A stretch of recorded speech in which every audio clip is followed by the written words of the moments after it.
Empiézala. Hola, buenas tardes. Estamos aquí con la doctora Ana María Chávez Hernández. Tiene un doctorado, maestría y licenciatura en psicología clínica por la Universidad Iberoamericana México. Tiene estudios postdoctorales en conducta autodestructiva en jóvenes por la Universidad de Harvard. Estudios postdoctorales en programas para la prevención del suicidio por National Center for Suicide Prevention de Canadá. Es psicoanalista, cofundadora y expresidente de la Asociación Mexicana de Suicidología, investigadora titular y docente de la Universidad de Guanajuato, miembro del Sistema Nacional de Investigadores de CONACYT y autora de varios libros y artículos científicos relacionados con el comportamiento suicida. Bueno, este es un poquito de la presentación de Ana María y vamos a continuar. Hola, doctora. Primero que nada, muchísimas gracias por estar aquí, por acompañarnos en este tema que causa como tanta controversia. Para comenzar un poquito, me gustaría hacerle la primera pregunta, que no sé si usted podría platicarnos un caso práctico sobre el suicidio que involucre la ética profesional. Claro, muchísimas gracias. Primero, les saludo a todos. Es un gusto estar con ustedes, sobre todo siendo colegas en el área de psicología. Muchas gracias por invitarme y claro que este es un tema de mi pasión profesional. Y bueno, quisiera en esta primera pregunta que me hace Lucía, comentarles un caso práctico que ha desplegado mucha polémica ética, ¿no? E incluso desde la legislación jurídico penal, más que hablar de un caso, en este momento, un caso propio, ¿no? De mi práctica profesional. Y me refiero en este sentido al caso del suicidio asistido. Muy posiblemente no saben a qué se refiere la figura de suicidio asistido, ahorita lo voy a comentar, pero este es un caso que a lo largo del mundo, digamos, durante muchos años, produjo esta polémica que inicia, entre otros, el doctor Kevorkian.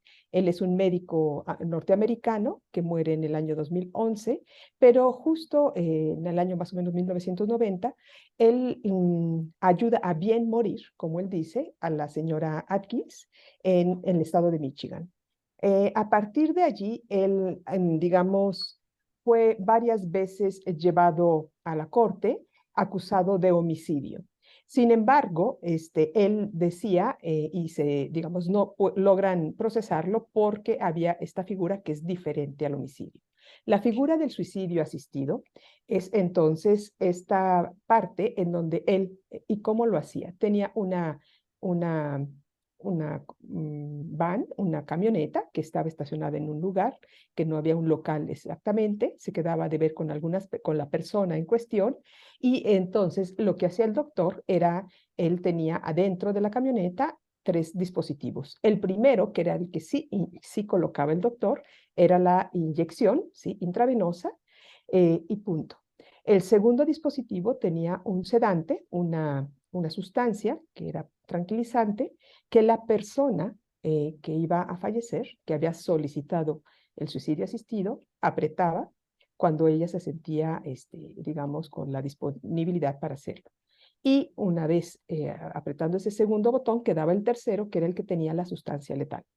Y entonces, cuando la persona indicaba, se sentía en el momento, apretaba el tercer botón para que entonces ya se produjera su propia muerte. ¿Sí? En ese sentido, este es una figura de suicidio asistido, por lo cual, aunque hubo varios intentos y hay mucha polémica alrededor, justo de la ética, él cuestionaba a muchas personas en relación al derecho a la muerte voluntaria. Es decir, ¿es el suicidio una elección de vida o un derecho de muerte? Sí. Y entonces, en la figura diferenciada de la eutanasia activa y eutanasia pasiva, es diferente del suicidio y del suicidio asistido. Entonces, yo comparto con ustedes este caso, que es un caso como muy interesante, da para muchos planteamientos, mucho diálogo en el sentido de quién tiene derecho a administrar la vida o la muerte, ¿no? Es la propia persona o no. Finalmente, el suicidio asistido porque y lo que pasaba con el doctor Kevorkian y otros que han seguido también esta figura, es que el doctor no administraba la sustancia letal al final. Esto la propia persona apretaba el botón, ¿sí? Eso es por lo que se dice un suicidio asistido. En este momento del mundo, bueno, esto ha producido muchas cosas en relación a la muerte voluntaria, pero justo el suicidio asistido es una figura que está aceptada en muy pocos lugares del mundo.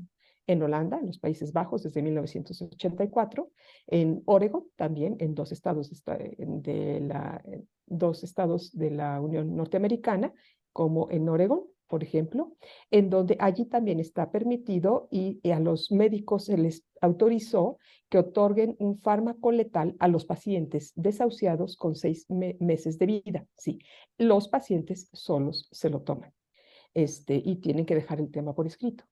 Y para finalizar con este punto, quisiera decir que también en 1996 hubo una iniciativa de ley también muy interesante que se propuso a la Suprema Corte de los Estados Unidos, tanto por los estados de Washington como por el estado de Nueva York, para legalizar el suicidio asistido. Ya no nada más para las personas que tuvieran un dolor físico, sino también para aquellas personas que tuvieran un dolor emocional. Sí. Entonces la pregunta era, ¿por qué alguien que tiene un sufrimiento emocional intenso no puede también optar para que le ayuden a bien morir de manera menos dolorosa para todos, ¿no? Incluyendo a la persona? Bueno, esta es una discusión que sigue todavía en boga y a la fecha tenemos diferentes legislaciones.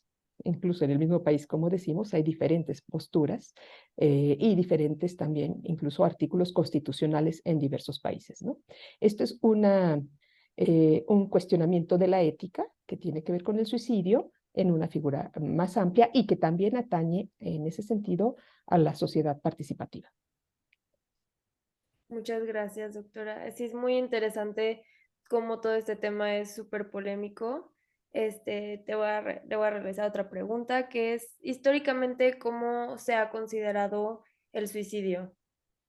Bueno, esta es una pregunta importante. Sí hay que decir que el concepto del suicidio se ha modificado a lo largo de la historia, ¿sí? De toda la historia, en relación a dos cosas, a los rasgos sociales y a los modelos culturales dominantes de cada época, ¿sí? Entonces, ha habido un desplazamiento importante de la conceptualización del suicidio.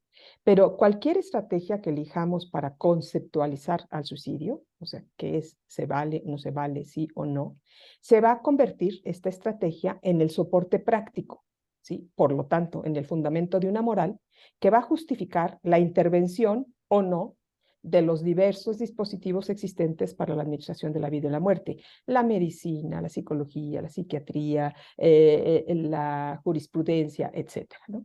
Entonces, vamos a decir, por ejemplo, anteriormente la religión, en general las religiones hegemónicas monoteístas, la religión católica, ¿sí?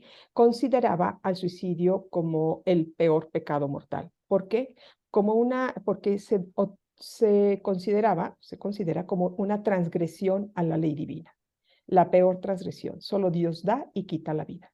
Entonces, desde el año ya 542, por ejemplo, ya se hace dentro de los estatutos de la religión católica una prohibición para que el cuerpo del sacrílego suicida no pueda entrar al campo santo, ¿no? No se le dé sepultura cristiana y tampoco tenga una absolución de su alma. Se fueron agregando, además dentro de la religión, también sanciones penales a aquellas personas que se quitaban la vida y que sobrevivían o que fallecían también, e incluso también en el derecho canónico se le agregaron penas materiales, ¿no? Dentro de la religión al suicida. Pero, por otro lado, también en la Edad Media, al suicida, además de considerarse el peor pecador, se le consideraba como el peor criminal. ¿Por qué? Porque también se consideraba el suicidio como un crimen contra la corona, ¿sí? O sea, el cuerpo era y correspondía al Estado. Es decir, no podía ser tocado por nadie, el cuerpo del suicida, se ponía, porque pertenecía al Estado, el cadáver se colocaba en un crucero de camino con una estaca que atravesaba el corazón, como a los vampiros, ¿sí? Con una piedra sobre la cara. El cuerpo, y según, digamos, con sus diferencias en unos lados, en otros, pero el cuerpo del suicida en general era un cuerpo torturado, difamado, se confiscaban los bienes y se otorgaban penas también a los familiares, ¿no? A los familiares del suicida, no nada más al suicida. Esto dura mucho tiempo, vamos a decirlo que hasta más o menos el siglo XVIII, con el pensamiento kantiano, que es el pensamiento de Kant, el primero que logra establecer un marco filosófico para la ética moderna. Es decir, al separar los deberes de los fundamentos religiosos. ¿Sí? Se separa estas dos partes y coloca estos deberes individuales más que relacionados con la religión, con los deberes individuales relacionados con las obligaciones consigo mismo, ¿sí? Obligaciones absolutas hacia el cuerpo y hacia el alma. Es decir, la persona se coloca como ya el valor central y entonces el individuo tiene la obligación de respetar a la humanidad en sí mismo, de respetar su cuerpo, su alma y con todas las virtudes de la conservación, el perfeccionamiento, la higiene, etcétera. Por lo tanto, el suicidio se considera a partir de allí como un acto inmoral. ¿Sí? Y por eso hasta la fecha algunas personas consideran y dicen que si el suicidio es un cobarde, etcétera, es como un acto inmoral. Entonces, primero como pecado, el suicidio se conceptualiza, después como crimen calificado, pasa después a ser un crimen social, una falta moral respecto a sí mismo, un acto indigno, digamos, hacia la naturaleza del hombre, hacia la sociedad, ¿sí? Pero bueno, esto va cambiando también y últimamente, más que los deberes individuales, estamos en una plataforma social que habla más de los derechos subjetivos, ¿sí? En donde la libertad personal y la moral individual ya son más un valor hegemónico. Es decir, la libertad de elección es más importante que la propia vida, ¿sí? Es el valor más importante. Pero bueno, hasta aquí es como la plataforma social y en relación a lo que nos compete ya como nuestra disciplina de los poderes psi, ¿no? Psiquiatría, psicología, psicoterapia, etcétera. ¿Qué pasa ahora? ¿Cómo se ha ido desplazando? Para finalizar pues con esta parte de la pregunta, ¿cómo se desplaza hasta este momento el concepto del suicida? Hay este desplazamiento en donde ahora se ve al suicida como una persona que atraviesa como un sufrimiento psicológico y su drama personal. Es decir, ya el suicidio no se ve como anteriormente, sino que se ve como una desgracia personal, como un síntoma depresivo, como la consecuencia de una discapacidad adaptativa o afectiva, o para, digamos, para incluso la psiquiatría como un desbalance neurobioquímico, etcétera, ¿no? El suicida entonces es considerado como un sufriente, un inadaptado, un enfermo mental, ¿sí? Y pues digamos que desafortunadamente se libra pues de ciertos estigmas, pero se coloca otro, ¿sí? Como el portador de una enfermedad mental, como por lo tanto una persona inconfiable, sin capacidad, sin solvencia mental, con una patología, ¿no? Y en ese extremo, no todos son tratados en ese extremo, pero entonces el cuerpo ya no es un cuerpo torturado, es un cuerpo medicado, un cuerpo bajo vigilancia, un cuerpo en encerramiento, ¿sí? Es un poquito como se ha ido desplazando.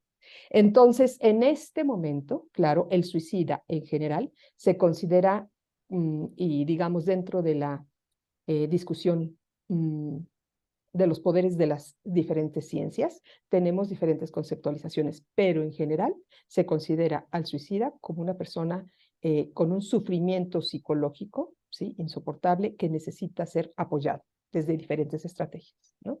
Y bueno, pues en ese sentido, la ética que subyace a la intervención con el tratamiento, con la atención de los suicidas, es una ética, o sea, una reflexión que propone una racionalidad diferente para la intervención. Lo único que quisiera como agregar en este punto es, desafortunadamente, como no nos hemos todavía puesto de acuerdo entre diferentes disciplinas científicas, en ocasiones pasa que esta dificultad de poderes entonces intervienen en la atención de una persona, ¿no? Y entonces, por un lado, por el otro, y la persona y la familia del suicida, entonces tienen un sufrimiento en el caminar para encontrar una estrategia de atención. Cuando no hay una coherencia de estrategia, la intervención tampoco se deriva de manera coherente, ¿no? Entonces, todavía estamos en esta disfunción, digamos, de poderes científicos. Sí, claro, me imagino que es como toda una polémica, como usted menciona, lo de, o sea, tantas disciplinas que se pongan de acuerdo con este tema que causa tanto revuelo, o sea, cada quien tiene su opinión, temas, religiosos, que solo Dios quita la vida y bueno, o sea, por eso mismo elegimos como este tema porque es algo como muy controversial, Sí. o sea, Regina y yo como psicólogas en formación es ya para ir cerrando un poco, es cuando nos preguntamos si nosotros como psicólogas podemos o debemos intervenir cuando una persona quiere morir, si es su voluntad. O sea, cómo podemos manejar como desde nuestra, o sea, desde ya siendo como egresadas, como esa situación de que si es el deseo de la persona morir, Claro. ¿no? Claro, sí, bueno, un poco me parece que cierras con esta pregunta que es como muy relevante. Yo quisiera decir, bueno, hay diferentes tipos de suicidios. Para decir dos de forma muy rápida, está el suicidio que Durkheim diría altruista, en donde son los que produce el colectivo y valora el colectivo. Por ejemplo, los talibanes, ¿no? O los kamikazes en la Segunda Guerra. Es decir, estos suicidas que son valorados, tú eres elegido para ser un hombre bomba y vas a morir por una causa social y colectiva. Esos suicidios no se pueden prevenir, no, porque son producidos y valorados por el colectivo. Los otros suicidios, que son la mayoría y son de los que nos estamos, digamos, preocupando, con los que podemos intervenir, que son los suicidios de las personas o las tentativas de suicidio de las personas que están en un sufrimiento psicológico. Y con esos, en tu pregunta, yo diría definitivamente sí. O sea, es la intervención y nosotros debemos, como profesionales de la salud mental, intervenir para ofrecer entonces al otro, al sufriente, el derecho a tener una buena vida. Es decir, si asumimos en la reflexión que el suicidio lo presenta como aquella persona que lo ve como una solución a un sufrimiento insoportable, nosotros tenemos que otorgar y podemos otorgar una plataforma de vida que esté, digamos, mucho más bien equilibrada para que el sufrimiento psicológico disminuya y entonces no piense en el suicidio como la única solución, ¿sí?